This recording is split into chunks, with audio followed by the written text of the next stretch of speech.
นะภิสัมพุทธาจักขุกรณียานะธรณีอุปสัมมายาอภิญญายาสัมโพธายานิพพายาสัมวัฏฏันติกตมาจะสาภิกขเว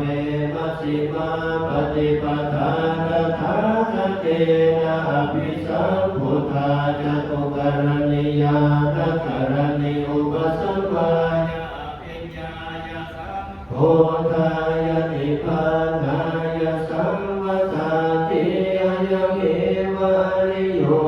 ธังกิโกมะโกสัยยติตังสัมมาทิฏฐิสังกัปโป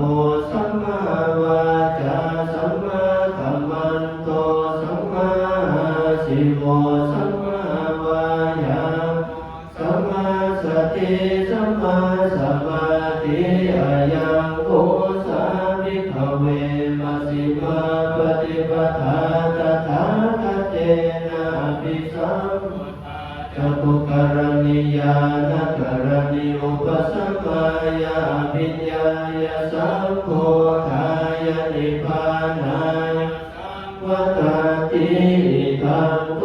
มนะภิกขเวทุกขังอริยสัจจังสันติปิทุกขังสารปิทุกขังติปิทุกขังวรณังปิทุกขังโสกปริเทวทุกขโทมนัสสุปายาสาปิทุกขาปิเยหิสัมปโยโคทุโคปิเยหิวิปโยปิสังฆปฏิตังปิทุกขังสังคิเตนะปัจจุปาทานะกันธาปิทุกขาอิตังโก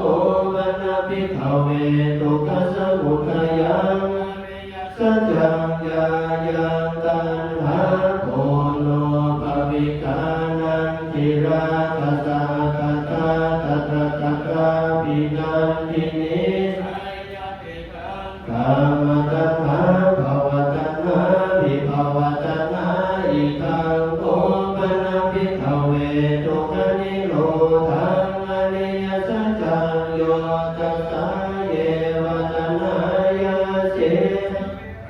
อนิโรโธจะโคปรินิสโกมุติอันตรายโยอิทังโกมนะภิกขเวทุกขนิโรธตาวินิปติปทาอายุเมวะอริโยธังกิโกมะโกสัยยติตังสัมมาทิฏฐิสัมมาสังกัปโปสัมมาวาจาสัมมาสิโวสัมมาวายาโมสัมมาสติสัมมาสมาธิตังทุกขังอริยสัจจันติเมกุเพอนันตุสุเตสุธัมเม